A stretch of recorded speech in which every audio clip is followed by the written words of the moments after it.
All right, so here we are in a sample paper. Again, notice how this particular individual has a great MLA heading here. Everything is set up appropriately. We have nice alignment here on the left-hand side.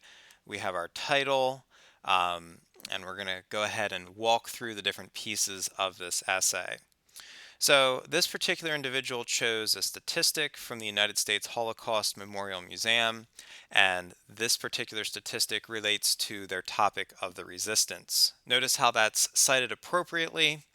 As we continue moving down through here, we have a nice, concise summary of the topic of the resistance. So, again, we have about 4 to 5 sentences here explaining the resistance and why they were important in helping throughout the Holocaust. Next, here in our lovely lime green, this is our thesis statement.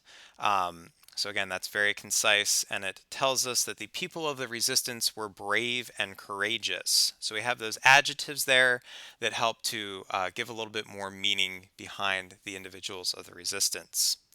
Next, we have the first body paragraph.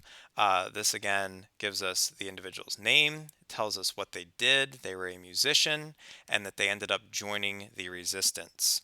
One thing that they could have done here to perhaps elevate this topic sentence would be to add some adjectives explaining that this person was, brave and courageous. So as we move along here, again, we have a summary of the individual's life, and then eventually we get to the point where um, we talk about the individual's experiences. So this particular person here, their quote honestly does not really tie into the resistance too well. They could have provided a little bit more background information about what this individual did within the resistance.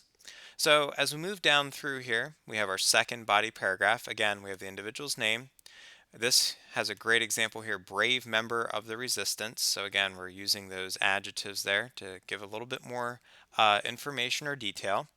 So I love this word here, vital. That's really great. Again, gives us detail about how important this individual's job was in helping through the resistance. So again, we have a summary here of the individual's experiences. This is a really great statistic here. His group helped free 350 Jews. Really great statistic there.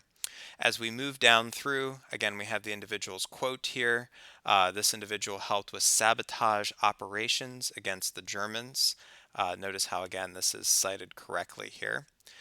We have that keyword brave utilized again. You could go through and perhaps add a synonym for the word brave so you don't use it, 30,000 times throughout your essay. But again, this is a really good body paragraph example here. As we move down through, again, this is our third body paragraph. I really like how the person here changed things up a little bit, and instead of just saying the person's name and that they were a part of the resistance, they have a sequencing word here in the beginning. And then I like this word motivated here because that gives us a little bit more variety in our sentence structure. Same concept here again, a summary of the person's life, and then we have our quote here. This particular location is a town, so that gives us a lot more information about the geographic location of this individual. We also have a great word here, courage, used to describe Justina and her motivation to join the resistance movement.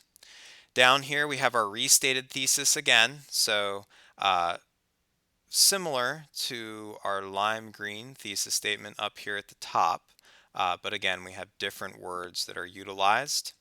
And then as we move on to the next page here, again we have one sentence summaries of the body paragraphs. And then finally, we have our call to action or our clincher down here at the bottom. So this is a nice job was done by this particular student explaining that the members of the resistance were very important throughout the Holocaust. So again, notice how we have blank space here. That's intentional because the works cited page goes on a separate piece of paper. Now, this person did a nice job centering their works cited title, and then they have what's called a hanging indent. So if I highlight this first example here, there's a little bit of extra space down at the bottom.